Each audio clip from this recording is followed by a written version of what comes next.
মসজিদ মাইকে ডিক্লারেশন না দিলে আমার বাড়ি লুটপাট হতো। এটা আপনারা এটা যে করেছেন আমাদের প্রতি, আমাদের পরিবার প্রতি আপনারা দেখাচ্ছেন, এই জন্য আপনাদের কাছে আমি ঋণী। আর যদি আপনাদের কাছে কোনো আমি ভুল ত্রুটি করে থাকি, আমাদের পরিবার ভুল ত্রুটি করে থাকে, আপনারা ক্ষমা করবেন এবং আপনাদের ঋণ আমরা শোধ করতে পারবো না।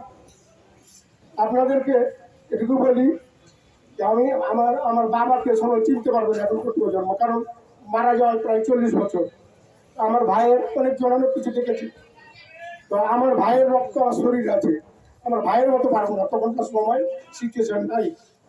আমার একটা বদভ্যাস আছে, আমি অন্যায় বরদাস্ত করতে পারি না। আমার ছেলে করুক, ভাইস্তা করুক, বা পাশের কেউ করুক, বা কোনো লোককে করুক, আমি বরদাস্ত করতে পারি না। তো সেদিনকে আমার ভাতিজার দোকানের সামনে 3টে মোটরসাইকেল রাখা নিয়ে, ছোট্ট কথা, মোটরসাইকেল রেখেছেও বলেছে একটু মোটরসাইকেল সাইডে রাখো। ওখানে আমি ধরেন ওখান থেকে হয়তো 50 গজ দূরে ছিলাম।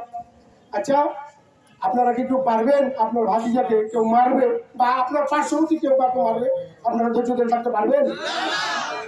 এই আসমৌল আমি দূর থেকে দেখছি, এত বড় ক্লিয়ার, তারপরে আমি ধৈর্য ধরে ওই দুজনকে পাঠিয়ে দেওয়ার চেষ্টা করেছি। চেষ্টা করতে করতে এক পর্যায়ে ওই যে সাহেব যেটা কায়েম মেম্বারের দোকানের সামনে যে বলছে যে 6:30 পুরো বম মেরে উড়িয়ে দেবো। মানুষের তো রক্তের গরম আছে, তো ওখানে কিছু ছেলে পিলে মারার পরে যাই হোক, আমি সন্ধ্যার পর নামাজ পড়লাম, মাগরিবের নামাজ পড়লাম, মেলা খবর শুনছি।